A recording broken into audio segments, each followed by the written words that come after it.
चलिए बिना किसी देरी के सीधे उस कहानी पर आते हैं जिसे इंसानियत के इतिहास की सबसे महान सर्वाइवल स्टोरी कहा जाता है। जरा 1914 के उस दौर की कल्पना कीजिए। कोई जीपीएस नहीं, कोई स्मार्टफोन नहीं, बिल्कुल कोई मॉडर्न टेक्नोलॉजी नहीं। इसी समय सर अर्नेस्ट शैकल्टन अपने एंड्योरेंस नाम के जहाज पर एक ऐसे सफर पर निकले थे जो बहुत ही जल्द एक ऐसे डरावने सपने में बदलने वाला था जिसकी किसी ने शायद कल्पना भी नहीं की थी। 497। ये सिर्फ एक मामूली नंबर नहीं है, ये उन खौफनाक दिनों की सटीक गिनती है जो इस क्रू ने बिना किसी ठोस जमीन के बिताए। मतलब जरा सोचकर देखिए, 497 दिनों तक पूरी दुनिया से आपका संपर्क पूरी तरह टूट चुका है, और आपके घर के नाम पर क्या है? सिर्फ बर्फ का एक तैरता हुआ टुकड़ा जो कभी भी किसी भी वक्त बीच से फट सकता था। एक ऐसा भयानक एकांत जहां किसी भी तरह की मदद पहुंचने की कोई गुंजाइश ही नहीं थी। तो चलिए आज के इस एक्सप्लेनर में हम इसी बात की गहराई में चलते हैं कि आखिर 28 लोगों का ये पूरा का पूरा दल धरती के सबसे खतरनाक और बेरहम महाद्वीप पर, वो भी बिना किसी मॉडर्न टेक्नोलॉजी के, जिंदा कैसे बच गया। ये कहानी सिर्फ एक भौगोलिक सफर की नहीं है, ये इस बात का जीता जागता सबूत है कि कैसे इंसान की अटूट इच्छा शक्ति ने अंटार्कटिका की उस जमा देने वाली मौत को भी घुटने टेकने पर मजबूर कर दिया। अब देखिए, इस मिशन का जो असली मकसद था ना, वो सच में बहुत बड़ा था। शैकल्टन का प्लान था वॉसल बे तक समंदर के रास्ते जाना और फिर पैदल ही, जी हाँ पैदल ही, पूरे अंटार्कटिका महाद्वीप को पार करना, वो भी -50 डिग्री सेल्सियस के कपा देने वाले तापमान में। 2900 किलोमीटर्स का ये सफर कोई मजाक नहीं था। उन्हें वेडल सी की खतरनाक बर्फ और वहां के हालात को लेकर पहले ही कड़ी चेतावनी दी गई थी, लेकिन उन्होंने किसी की नहीं सुनी और आगे बढ़ने का अपना अटल फैसला कर लिया। और यहीं से चीजें एक बहुत ही धीमी और खौफनाक तबाही की तरफ बढ़ने लगी। अगस्त 1914 में उनका सफर शुरू हुआ और बस कुछ ही महीनों में जनवरी 1915 आते आते उनका जहाज एंड्योरेंस पूरी तरह से बर्फ के शिकंजे में फंस चुका था। अंटार्कटिका की सर्दियों का वो 24 घंटे वाला घना अंधेरा, उसमें वो महीनों तक फंसे रहे। और फिर अक्टूबर 1915 में बर्फ के उस भारी दबाव ने उनके मजबूत जहाज को लिटरली कुचल कर रख दिया। वो पल वाकई दिल दहला देने वाला रहा होगा जब उनका जहाज आखिरकार डूबने लगा। अब पूरी टीम को उस बहती हुई बर्फ पर उतरना था। सर्वाइवल के लिए शैकल्टन ने एक बहुत ही सख्त नियम बनाया कि हर आदमी सिर्फ 2 पाउंड यानी लगभग 1 किलो वजन ही अपने साथ ले जा सकता है। आपको जानकर हैरानी होगी कि शैकल्टन ने खुद अपने सोने के सिक्के और बाइबल उसी बर्फ में फेंक दी, क्योंकि उस वक्त जिंदा बचने से ज्यादा कीमती कुछ नहीं था। हालांकि उन्होंने थोड़ा सा राशन और अपने फोटोग्राफर फ्रैंक हर्ली के 150 बेहद जरूरी फोटो नेगेटिव्स बचा लिए। और सच कहूं तो यही नेगेटिव्स आज दुनिया के सामने इस अद्भुत कहानी का सबसे बड़ा सबूत हैं। अब इस पूरी घटना का एक बहुत ही गहरा मनोवैज्ञानिक पहलू भी है जिस पर हमें गौर करना चाहिए, और वो है मेंटल रेजिलियंस, यानी आपका मानसिक लचीलापन। चाहे अंटार्कटिका के जमे हुए समंदर से जिंदा वापस आना हो या किसी भयानक शारीरिक हादसे से उभरना हो, दोनों ही केसेस में बिल्कुल एक जैसी मानसिक ताकत चाहिए होती है। उदाहरण के लिए फिटनेस कोच दिनेश बरवटवाला को ही देख लीजिए। 53% शरीर जल जाने के बावजूद उन्होंने अपनी अटूट इच्छा शक्ति के दम पर न सिर्फ रिकवरी की, बल्कि 26 घंटे लगातार एरोबिक्स करके एक वर्ल्ड रिकॉर्ड भी बना दिया। तो बात साफ है, सर्वाइवल की असली लड़ाई शरीर में नहीं बल्कि हमारे दिमाग में लड़ी जाती है। वैसे उस जमे हुए नर्क में भी एक अजीब तरह का डार्क ह्यूमर जिंदा था। इस 28 लोगों के क्रू में ब्लैक बरो नाम का एक सदस्य था, जो दरअसल छुपकर जहाज में सवार हो गया था। शैकल्टन ने उसे पहले ही बहुत ही सीरियस होकर एक चेतावनी दे दी थी। उन्होंने कहा, अगर हमारा खाना खत्म हुआ ना तो सबसे पहले तुम्हें ही खाया जाएगा। खुशकिस्मती से इस खौफनाक नौबत के आने से पहले ही उन्हें 1000 पाउंड का एक सी लीपर्ड मिल गया, जिसका शिकार करके उन्होंने अपने अगले कई महीनों के खाने का इंतजाम कर लिया। लेकिन मुश्किलें थीं कि कम होने का नाम ही नहीं ले रही थीं। उनका टारगेट या तो वासल बे की ठोस जमीन तक पहुंचना था या फिर पॉलेट आइलैंड तक, जहां पहले से ही कुछ रेस्क्यू गियर रखा हुआ था। पर असलियत इससे कोसों दूर थी। सच्चाई तो ये थी कि उनके जो 1-1 टन के भारी स्लेज थे वो उस नरम बर्फ पर खिसक ही नहीं रहे थे।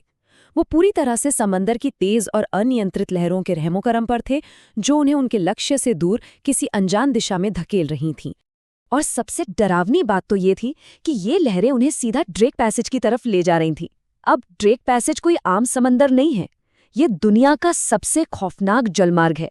यहाँ 12-12 मीटर यानी लगभग 40-40 फीट ऊंची भयंकर लहरें उठती हैं। इतिहास गवाह है कि 20,000 से ज्यादा नाविक और 800 से ज्यादा जहाज इस ड्रेक पैसेज में डूबकर खत्म हो चुके हैं। वहां बहकर जाने का मतलब था निश्चित मौत। इसीलिए उन्हें तुरंत अपनी दिशा बदलकर एलिफेंट आइलैंड की तरफ एक जीवन और मौत की रेस लगानी पड़ी। और आखिरकार 15 अप्रैल 1916 को वे एलिफेंट आइलैंड पहुंच ही गए। 497 दिनों के बाद किसी ठोस जमीन पर पैर रखना, वो राहत लफ्जों में बयां नहीं की जा सकती। लेकिन ये खुशी बस कुछ ही पलों की थी। जब उन्होंने चारों तरफ देखा तो उन्हें समझ आया कि ये तो बस एक पूरी तरह से वीरान और बंजर चट्टान है। इस आइलैंड के पास से कोई जहाज गुजरता ही नहीं था, जिसका सीधा सा मतलब था वहां से रेस्क्यू होने के चांसेस बिल्कुल जीरो थे। उस वक्त एक लीडर के तौर पर शैकल्टन के सामने सबसे खौफनाक दुविधा खड़ी थी। ऑप्शन ए, पूरी टीम के साथ इसी बंजर चट्टान पर रुके और धीरे धीरे भूख और ठंड से तड़पकर मौत का इंतजार करें, या फिर ऑप्शन बी, एक छोटी सी नाव में बैठकर दुनिया के सबसे खतरनाक समंदर को पार करते हुए साउथ जॉर्जिया आइलैंड तक जाएं, जो कि 1300 किलोमीटर दूर एक सुसाइड मिशन से कम नहीं था। और जैसा कि आप सोच सकते हैं, शैकल्टन ने दूसरा ऑप्शन चुना। अब देखिए, ये सिर्फ एक फैसला नहीं था, ये एक खौफनाक सफर की शुरुआत थी। 6 लोगों की टीम ने उस छोटी सी नाव में जो कुछ झेला, वो सुनकर आपके रोंगटे खड़े हो जाएंगे। वो 4-4 घंटे की शिफ्ट में लगातार चप्पू चलाते थे। बर्फीली लहरें उन पर लगातार गिरती रहती थी और भयंकर सी सिकनेस से उनकी हालत खराब थी। सही दिशा का पता लगाने के लिए दिन में बस कुछ मिनटों के लिए ही सूरज की रोशनी नसीब होती थी, और नाव के डेक में इतना पानी भर जाता था कि उन्हें लेट कर ही अपना खाना निगलना पड़ता था। ये 3 हफ्तों का एक ऐसा सफर था जो अच्छों की रूह कंपा दे।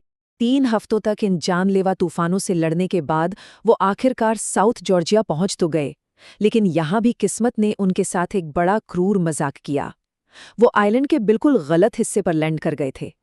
उनके और वेलिंग स्टेशन के बीच में 29 मील के ऐसे खतरनाक पहाड़ खड़े थे जिनका आज तक कोई नक्शा ही नहीं बना था और जिन्हें पैदल पार करना बिल्कुल नामुमकिन माना जाता था। लेकिन अब रुकने का तो सवाल ही पैदा नहीं होता था।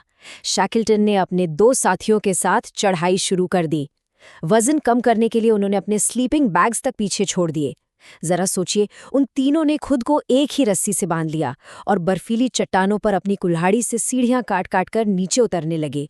10,000 फीट ऊंचे पहाड़ों पर 36 घंटे की ये नॉन-स्टॉप चढ़ाई इंसानी शरीर की एक ऐसी चरम सीमा थी जिसे 1955 तक पूरी तरह से तैयार और एक्सपर्ट क्लाइंबर्स भी दोबारा नहीं दोहरा पाए थे।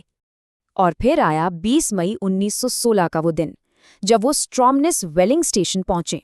उनके बाल और दाढ़ी बेतहाशा बड़े हुए थे, कपड़े बिल्कुल चिथड़े हो चुके थे, चेहरे काले पड़ गए थे। सच कहूं तो वो किसी इंसान से ज्यादा भूत लग रहे थे। स्टेशन के मैनेजर के लिए ये एक बहुत बड़ा सदमा था। जो एक्सप्लोरर लगभग 2 साल पहले अपनी पूरी टीम के साथ लापता हो गया था और जिसे पूरी दुनिया ने मरा हुआ मान लिया था, वो अचानक से उनके सामने जिंदा खड़ा था। लेकिन रुकिए, कहानी यहाँ खत्म नहीं होती है। अब जरा उन 22 आदमियों के बारे में सोचिए जो एलिफेंट आइलैंड पर पीछे छूट गए थे। वहां लीडरशिप की पूरी जिम्मेदारी फ्रैंक वाइल्ड ने संभाली हुई थी। 4 दर्दनाक महीनों तक कड़ाके की ठंड, निराशा और गैंग्रीन जैसी भयानक बीमारियों के बीच फ्रैंक हर सुबह एक शांत लेकिन पक्के इरादे के साथ बस एक ही बात दोहराते थे, अपना सामान बांध लो लड़कों, बॉस आज आ सकते हैं। और विश्वास मानिए, इसी एक उम्मीद ने उस पूरे क्रू को एक साथ डिप्रेशन और पागलपन में डूबने से बचाकर रखा। दूसरी तरफ शैकल्टन ने भी हार नहीं मानी थी। उन्होंने अपने आदमियों को बचाने के लिए सच में एड़ी चोटी का जोर लगा दिया। उनकी पहली रेस्क्यू कोशिश में जहाज घनी बर्फ में फंस गया। दूसरी बार उन्हें बीच रास्ते से ही लौटना पड़ा। तीसरी कोशिश भी नाकाम रही। लेकिन शैकल्टन रुकने वालों में से नहीं थे। आखिरकार अपनी चौथी कोशिश में चिली देश के एक उधार लिए गए जहाज येल्चो की मदद से 30 अगस्त 1916 को उन्होंने बर्फ का सीना चीरते हुए अपने लोगों तक पहुंचने में कामयाबी हासिल कर ही ली। और यहीं पर इस पूरी घटना का सबसे बड़ा चमत्कार हमारे सामने आता है। इतनी बड़ी तबाही, गैंग्रीन की वजह से अंगों का कटना, महीनों की भूखमरी और जमे हुए समंदर का वो खौफ, इन सब के बावजूद इस पूरे एक्सपेडिशन में मरने वालों की संख्या कितनी रही? बिल्कुल 0। सभी 28 के 28 सदस्य जिंदा अपने घर वापस लौटे। ये मानव इतिहास की एक ऐसी जीत थी जो बिल्कुल असंभव सी लगती है। इस अविश्वसनीय कहानी का एक बहुत ही शानदार मॉडर्न एंडिंग भी है।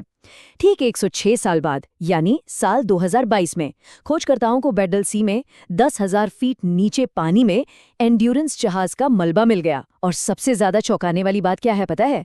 वो आज भी बिल्कुल सुरक्षित और बेहतरीन हालत में मौजूद है।